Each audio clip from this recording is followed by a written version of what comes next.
दुनिया के साधारण मनुष्य इंद्रियों के विषयों में फंसे रहते हैं, जैसे आराम करना, शरीर की सुंदरता और खाने का स्वाद। लेकिन सफल लोग इन सारे इंद्रियों के विषय में न फंसकर कुछ ऐसी 10 आदतें अपने जीवन में अपनाते हैं जो उन्हें सफलता के शिखर पर पहुंचती है। वह 10 आदतें कौन सी है, वही हम आज एक कहानी के माध्यम से जानेंगे। तो चलिए कहानी की शुरुआत करते हैं। एक गुरु अपने शिष्यों को प्रवचन दे रहे थे। वह बोल रहे थे कि हजारों मील का सफर भी सिर्फ एक ही कदम से शुरू होता है।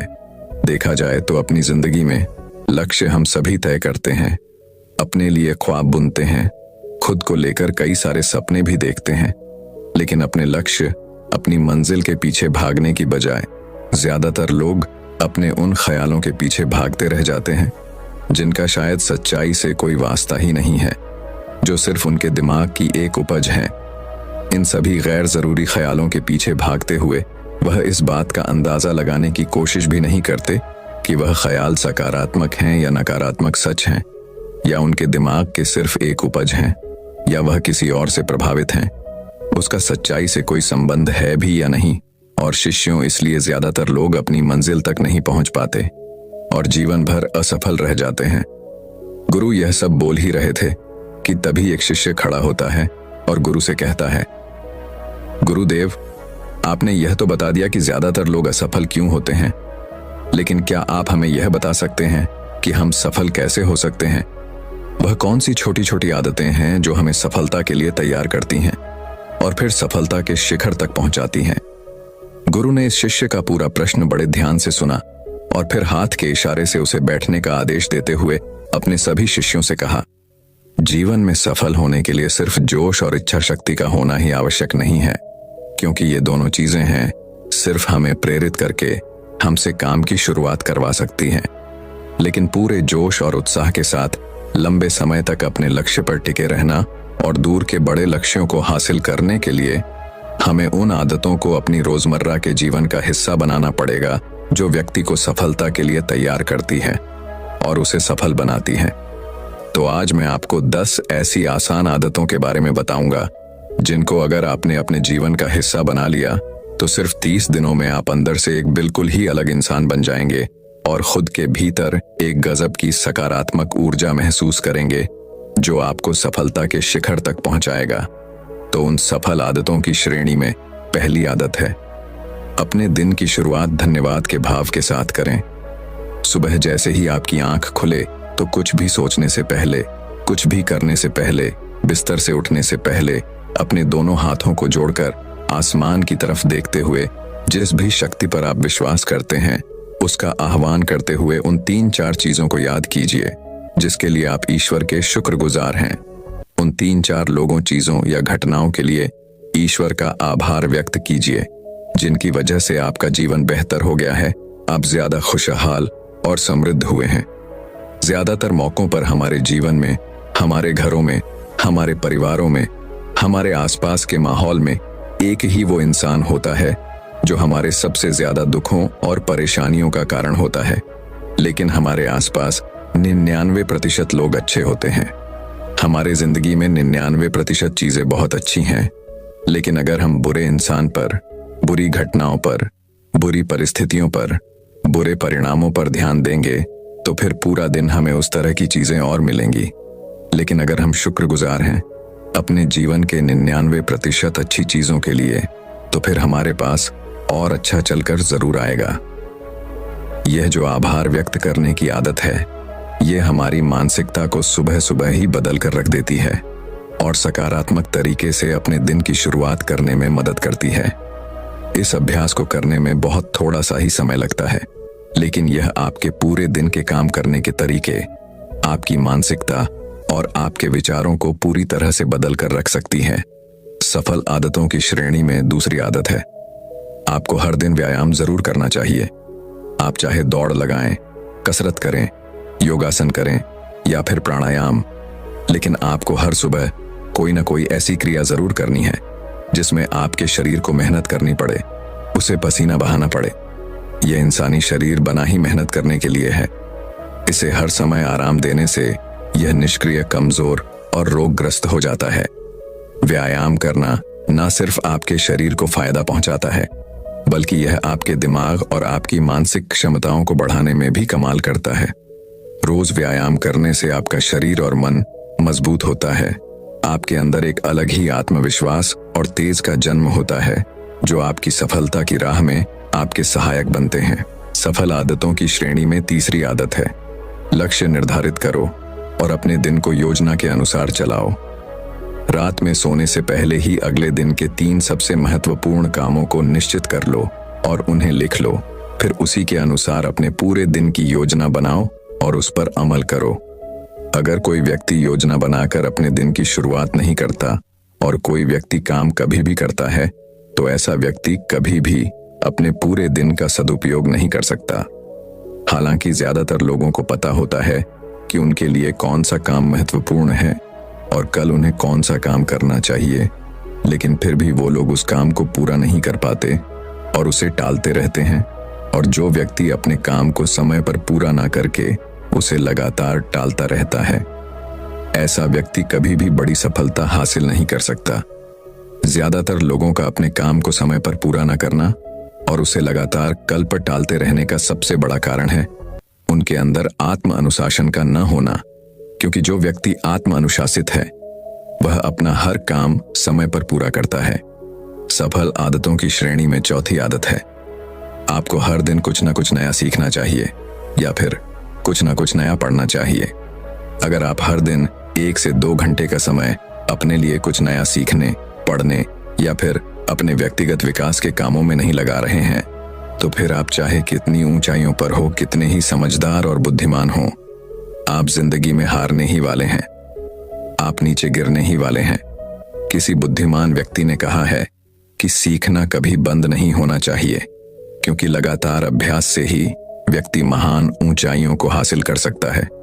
सीखने का कोई भी तरीका हो सकता है, जैसे अच्छी किताबें पढ़ना, अपने क्षेत्र के सबसे सफल लोगों की बातें सुनना, रोज अपने काम का अभ्यास करना इत्यादि। अगर आपको दुनिया के 1% सफल लोगों में शामिल होना है, तो लगातार सीखते रहने की आदत को अपने जीवन का अभिन्न हिस्सा बनाना ही पड़ेगा। सफल आदतों की श्रेणी में 5वीं आदत है, कम खाओ और अच्छा खाओ। यहाँ अच्छा खाने से मतलब है सात्विक आहार, यानी ऐसा भोजन जब पोषक तत्वों से भरपूर हो और आपके शरीर को कोई नुकसान ना पहुंचाए। देखा जाए तो भोजन हमारे शरीर के लिए औषधि है। भोजन शरीर के लिए सब कुछ है, क्योंकि शरीर को औषधि तो हम कभी कभार ही देते हैं, लेकिन इसे भोजन हर दिन देते हैं। तो हमारा शरीर कैसा होगा, यह हमारे भोजन की गुणवत्ता और उसकी मात्रा पर निर्भर करता है, क्योंकि शरीर को चलाने वाले सारे पोषक तत्व भोजन से ही मिलते हैं।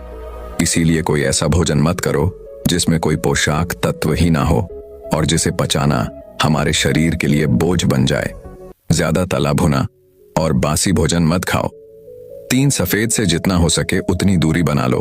पहला सफेद जहर है चीनी, दूसरा सफेद जहर है नमक और तीसरा सफेद जहर है मैदा। चीनी और मैदा से तो हमारे शरीर को कोई भी पोषक तत्व नहीं मिलता और इन्हें पचाना भी शरीर के लिए बहुत मुश्किल होता है। इसीलिए इनका सेवन कम से कम करो। भोजन मन भरने के लिए नहीं, पेट भरने के लिए करो। जब भूख लगे तभी भोजन करो और हमेशा अपनी भूख से थोड़ा सा कम खाओ। रात में जितना जल्दी हो सके उतना जल्दी भोजन करने का प्रयास करो। अपने आहार में जीवित भोजन जैसे फल, हरी सब्जियां, साबुत अनाज, सूखे मेवे भी इत्यादि का सेवन जरूर करो। सुबह उठते ही खाली पेट पानी पियो। भोजन करने से पहले पानी पियो, लेकिन भोजन करने के तुरंत बाद पानी कभी मत पियो। भोजन हमेशा शांत चित्त और प्रसन्न मन के साथ करो और भोजन ग्रहण करते समय उसका पूरा आनंद लो। हम जैसा अपने शरीर को भोजन देते हैं, यह उसी के अनुसार काम करने लगता है। इसीलिए अपने भोजन और उसकी गुणवत्ता का ध्यान रखो। सफल आदतों की श्रेणी में 6ठी आदत है, उनके साथ हर दिन थोड़ा सा समय बिताओ जो आपसे सच्चा प्रेम करते हैं, आपकी परवाह करते हैं, जैसे आपके माता पिता, भाई बहन या फिर आपके सच्चे मित्र। यह एक आदत आपके परिवार में खुशी और शांति लाती है। परिवारजनों के बीच प्रेम और एकता बढ़ाती है, जिससे आप ज्यादा खुश और शांत रहने लगते हैं। पारिवारिक तनाव कम होने की वजह से अपने जरूरी कामों पर ज्यादा ध्यान दे पाते हैं और ज्यादा अच्छे परिणाम हासिल कर पाते हैं। सफल आदतों की श्रेणी में 7वीं आदत है, हर दिन थोड़ा सा समय खुद के लिए भी निकाले, और इस थोड़े से समय में आपके साथ कोई और नहीं होना चाहिए।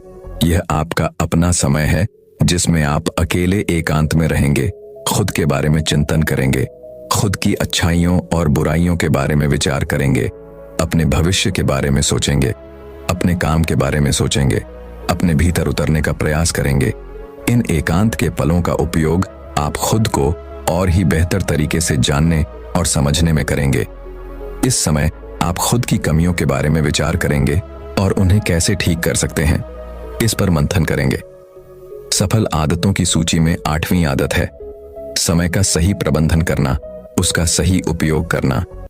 जिंदगी दिनों, महीनों और सालों में की नहीं जाती है, तो जिसने अपना दिन संभालना सीख लिया उसका महीना संभल जाएगा, और जिसने अपने महीने संभाले सीख लिए उसके साल संभल जाएंगे, और जिसके साल संभल गए उसकी पूरी जिंदगी संभल जाएगी। इसीलिए अपने दिन को सही तरीके से संभालना सीखो।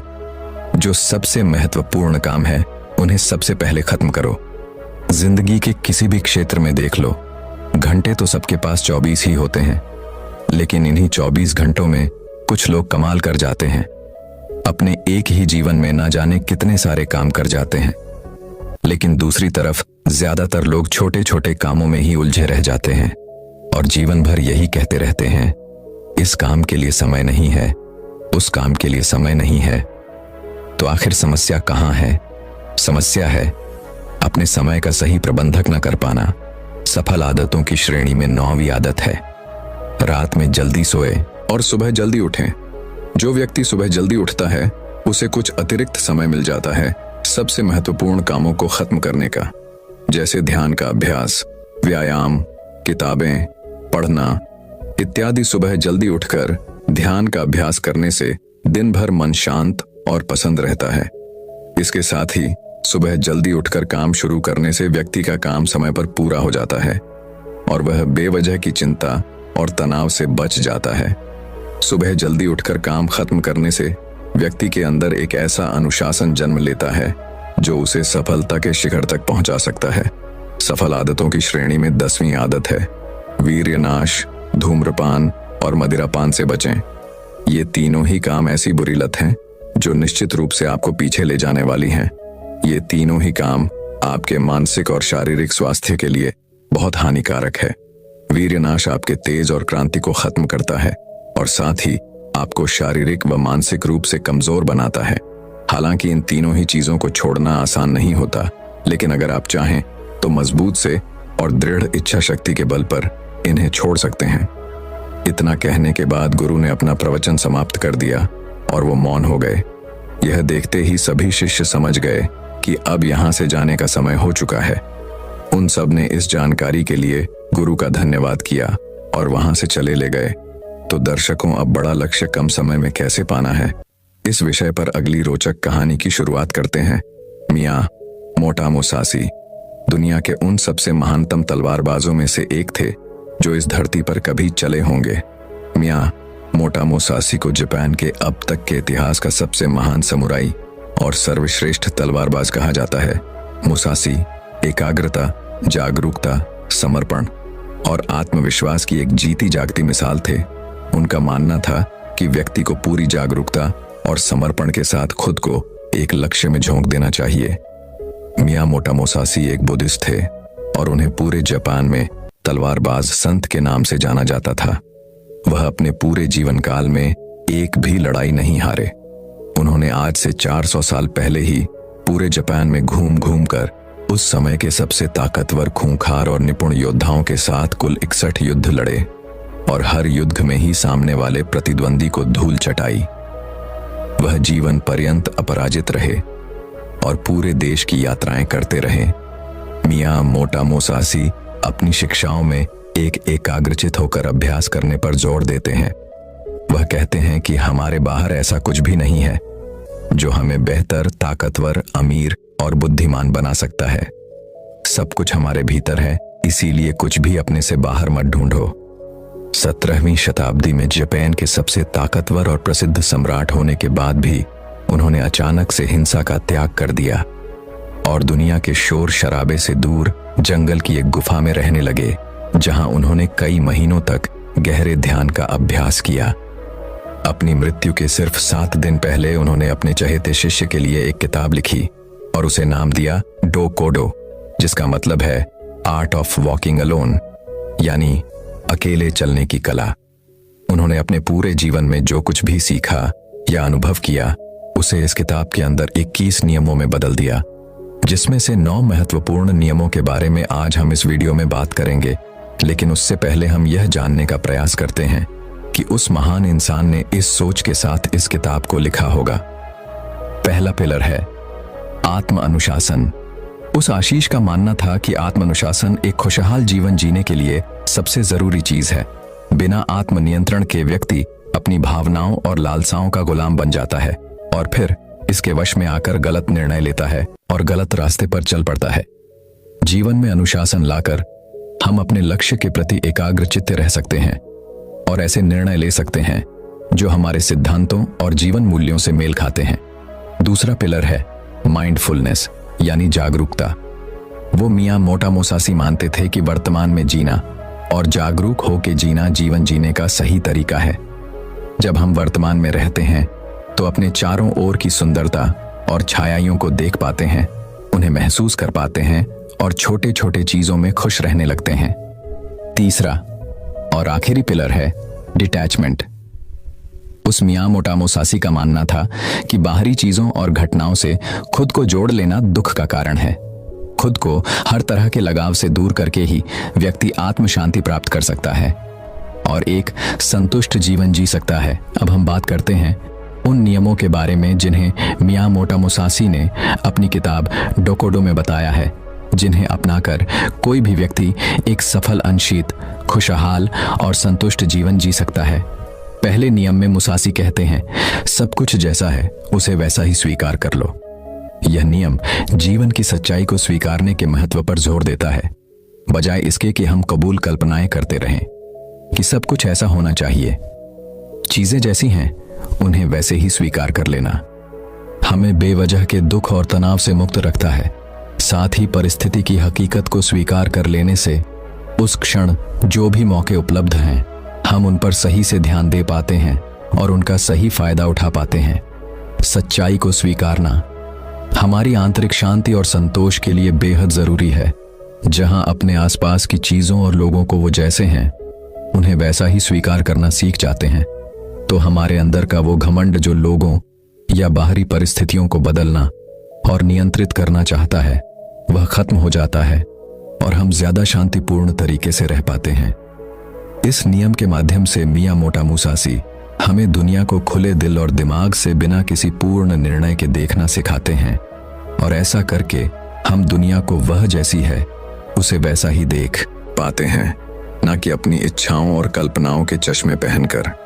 हालांकि यह कहना जितना आसान है करना उतना ही मुश्किल है, क्योंकि हर परिस्थितियों को स्वीकार लेना आसान नहीं होता, खासकर तब जब हमारी उम्मीदें और सपने टूटते हैं या फिर हमारा कोई अपना हमें हमेशा के लिए छोड़कर चला जाता है।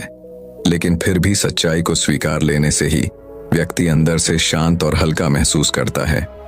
जिस व्यक्ति ने परिस्थिति को स्वीकारने की आदत डाल ली है, उसके सामने फिर चाहे कितनी मुसीबतें आए, वह हर हाल में मुस्कुरा सकता है। दूसरे नियम में मुसासी कहते हैं, अपने लिए मजा मत ढूंढो। यह नियम कहता है कि हमारे जीवन का एकमात्र उद्देश्य केवल सुख का भोग करना नहीं होना चाहिए।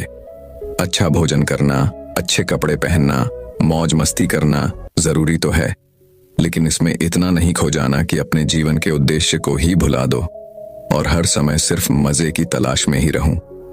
सुख भोगों का त्याग करके व्यक्ति ज्यादा स्थिर और उद्देश्यपूर्ण जीवन जी सकता है। हर रोज खुद से पूछो, क्या मेरा जन्म है सिर्फ खाने पीने और मजे करने के लिए हुआ है, या फिर मेरे जीवन का कोई मकसद भी है? मजे के पीछे भागना हर व्यक्ति की आंतरिक चाहत होती है, लेकिन यही मजा उसके दुख का कारण भी बनता है। जब हम सिर्फ मजे के पीछे भागते हैं तो हम अपनी आदतों और चीजों के अधीन हो जाते हैं। यह नियम हमें मध्य में रहकर जीवन जीने को प्रोत्साहित करता है, यानी न बहुत ज्यादा न बहुत कम, हर चीज को आवश्यकता के अनुसार करो, क्योंकि असली खुशी बाहरी चीजों के उपयोग से नहीं मिलती, बल्कि हमारे अंदर से आती है। जब हम सिर्फ तुरंत मिलने वाले मजे के पीछे भागना शुरू कर देते हैं तो हम इंस्टेंट ग्रेटिफिकेशन के अधीन हो जाते हैं, यानी हम सिर्फ ऐसा ही काम करते हैं जिसका रिजल्ट हमें तुरंत मिल जाए। हमारा मन बड़ी योजनाओं या बड़े लक्ष्यों पर काम करने की काबिलियत खो देता है। हम किसी भी काम में लंबे समय तक फोकस नहीं कर पाते और जीवन के बड़े लक्ष्यों को हासिल करने से चूक जाते हैं।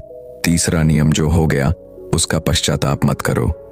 यह नियम हमें याद दिलाता है कि हम अपने अतीत को बदल नहीं सकते और अतीत में हुई गलतियां या बुरी घटनाओं को याद करके हम केवल दुखी ही हो सकते हैं। तो बीते हुए कल के बारे में पश्चाताप करने से अच्छा है कि हम अपने अतीत में हुई गलतियों से सीखें और ज्यादा समझदारी वह बुद्धिमानी के साथ आगे बढ़ जाएं। पश्चाताप वह बीमारी है जो हमें अतीत में ही फंसाए रखती है और आगे नहीं बढ़ने देती। इस नियम में मुसासी हमें अतीत में हुई गलतियों को स्वीकारने और खुद को वह दूसरों को माफ करने के लिए प्रोत्साहित करते हैं। हमें यह स्वीकार करना चाहिए कि आज हम जहां पर भी हैं, अतीत में घटी घटनाओं और लिए गए निर्णयों की बदौलत ही है। ऐसा करके हम स्वयं को अतीत के बाहर से मुक्त करके मौका देते हैं वर्तमान से जोड़ने का। निश्चित रूप से इस नियम में मुसासी हमें अतीत को भूलने के लिए नहीं कह रहे, बल्कि जिसे बदला नहीं जा सकता उसे स्वीकार करके, उसे सीख के ज्यादा स्पष्टता और बड़े उद्देश्य के साथ आगे बढ़ने के लिए कह रहे हैं। चौथा नियम, अपनी अधूरी भावनाओं पर निर्भर मत रहो। यह नियम हमें अपनी अधूरी भावनाओं के बसीभूत होकर निर्णय लेने से रोकता है, जैसे गुस्सा, अति उत्साह, जलन इत्यादि। हम अक्सर अपनी अधूरी भावनाओं के आधार पर निर्णय ले लेते हैं जो आगे चलकर हमारा बहुत ज्यादा नुकसान करते हैं। मियामोटो मुसासी कहते हैं कि व्यक्ति को खुद की गहरी समझ और परिस्थिति के अनुसार ही निर्णय लेना चाहिए। ऐसा करके हम खुद को अधूरी जानकारी के साथ जल्दबाजी भरे निर्णय लेने से बचा सकते हैं, जिसके लिए बाद में हमें पछताना पड़ेगा। यह नियम हमें अपनी अधूरी भावनाओं और उत्तेजनाओं के साथ दूरी पैदा करने के लिए कहता है और इसके बजाय स्थिर बुद्धि और शांत मन के साथ निर्णय लेने के लिए कहता है। अधूरी भावनाओं के वश में आकर निर्णय लेने के बजाय शांतचित होकर निर्णय लेने वाला व्यक्ति खराब से खराब परिस्थिति आने पर भी बड़ी आसानी से उसका सामना करके बाहर निकल सकता है। पांचवा नियम, खुद के बारे में हल्का और दुनिया के बारे में गहराई से सोचो। यह नियम हमें विनम्र रहना सिखाता है। इस नियम में मियामोटो मुसासी कहते हैं, व्यक्ति को हर समय सिर्फ खुद के महत्व और सिर्फ खुद के बारे में ही नहीं सोचते रहना चाहिए। यानी व्यक्ति को अपने अहम, अपने घमंड को ज्यादा महत्व नहीं देना चाहिए, बल्कि खुले दिमाग के साथ इस दुनिया को देखना और उसके बारे में गहराई से सोचना चाहिए। इस दुनिया में कितना कुछ है जो देखने लायक है, विचार करने लायक है, लेकिन ज्यादातर लोग सिर्फ खुद तक ही सिमट के रह जाते हैं। हमें अपने अहम को कम करके लोगों को दया भावना के साथ देखना और उनके साथ पेश आना चाहिए। हमें लोगों से और इस दुनिया से जुड़ने का प्रयास करना चाहिए। हमें प्रकृति की सुंदरता को निहारना और उसे महसूस करना चाहिए। खुद के बारे में कम और इस दुनिया के बारे में ज्यादा उत्सुकता के साथ सोचना चाहिए। इस नियम में मुसायासी खुद को कम समझने या खुद की जरूरतों को नजरअंदाज करने के लिए नहीं कह रहे, बल्कि वह सिर्फ खुद में ही ना खोए रहने और इस दुनिया के साथ एक मजबूत संबंध बनाने के लिए प्रोत्साहित कर रहे हैं। छठा नियम, अपनी इच्छाओं से दूरी बनाकर रखो। इस नियम में मुसासी डिटैचमेंट यानी आसक्ति की बात कर रहे हैं। वो भौतिक संपत्ति, शक्ति और सुंदरता से खुद को आसक्त रखने की बात कर रहे हैं, लेकिन इसका मतलब यह नहीं कि हमें यह सब छोड़ देना चाहिए। पैसा नहीं कमाना चाहिए, सत्य अर्जित नहीं करना चाहिए, बल्कि वह साहसी कहना चाह रहे हैं कि हमें इन सब चीजों के साथ रहकर भी उनसे आसक्त रहना है, यानी उनका उपयोग तो करना है, लेकिन उनसे लगाव पैदा नहीं करना, अपने अस्तित्व को उनके साथ नहीं जोड़ना। अगर वो चीज कल तुम्हें छोड़कर जाती है तो तुम्हें उसका दुख नहीं होना चाहिए, यानी भौतिक पदार्थों के साथ रहकर भी अंदर से उनके साथ दूरी बनाए रखनी है। सातवां नियम, कभी ईर्ष्या मत करो। यह नियम हमें बताता है कि जलन और ईर्ष्या इंसान को कहीं नहीं पहुंचने देती। ऐसी स्थिति में इंसान का ध्यान सिर्फ उन चीजों पर होता है जो उनके पास नहीं है। वह उन चीजों को नहीं देख पाता जो उसके पास हैं। वह सामने वाले की उस वस्तु, उसकी विशेषता या उसकी सफलता देखकर जलता रहता है और खुद आगे बढ़ने का प्रयास नहीं कर पाता। जलन व्यक्ति को नकली मक्का से भर देती है, जिससे वह सामने वाले का कम और खुद का ज्यादा नुकसान कर बैठता है। हमें यह याद रखना चाहिए कि जिसने जिस स्तर की मेहनत की है उसे उस स्तर की सफलता जरूर मिलनी चाहिए और हमें इससे जलन नहीं बल्कि खुशी महसूस करनी चाहिए, क्योंकि उतनी मेहनत करके हम भी वह चीज और वह सफलता हासिल कर सकते हैं। हमें समझना चाहिए कि हम सबकी परिस्थितियां अलग थीं, सोच और मेहनत अलग थी, इसीलिए सफलता भी अलग अलग स्तर की ही मिलेगी। हम अपने अंदर की ईर्ष्या को खत्म करके ज्यादा शांत और खुशहाल जीवन जी सकते हैं, लोगों से ज्यादा सीख सकते हैं और उनके साथ गहरे संबंध बना सकते हैं। 8वां नियम, अलग होने से कभी दुखी मत हो। इस नियम में मुसासी समझाना चाहते हैं कि अलग होना इस प्रकृति का एक स्थायी नियम है। हर किसी को कभी ना कभी किसी न किसी से अलग होना ही पड़ेगा। यह जीवन अस्थायी है, यह दुनिया स्थायी है और हमें इसे स्वीकार कर लेना चाहिए। मियामोटो मुसाशी जीवन भर जापान की यात्रा करते रहे, लेकिन उन्हें कभी भी किसी के अलग होने से तनिक भी दुख नहीं हुआ, क्योंकि उन्होंने स्वीकार लिया था कि अलग होना प्रकृति का नियम है और इस नियम के खिलाफ जाकर हम केवल दुखी हो सकते हैं और कुछ नहीं। 9वां नियम, क्रोध और शिकायत खुद के लिए व दूसरों के लिए, दोनों के लिए हानिकारक है। यह नियम हमें नकारात्मक ऊर्जा की जीवन बर्बाद कर देने वाली शक्ति के बारे में चेतावनी देता है, जिसके बस में आकर लोग एक दूसरे के प्रति कड़वाहट और गुस्से से भर जाते हैं। मुसाशी कहते हैं कि क्रोध और शिकायत करने की बजाय व्यक्ति को शांतिपूर्ण तरीके से बीच का समाधान निकालना चाहिए। वह मियामोटो मुसाशी ने जीवन भर तलवारबाजी की, बड़े से बड़े खूंखार योद्धाओं को हराया, लेकिन उन्होंने कभी भी क्रोध या शिकायत नहीं की। वह हर लड़ाई के दौरान खुद के दिमाग को बर्फ की तरह ठंडा रखते थे और कभी भी अपनी योजना को दोहराया नहीं। हर बार एक नई योजना के साथ ही लड़ते थे, इसीलिए शायद वह कभी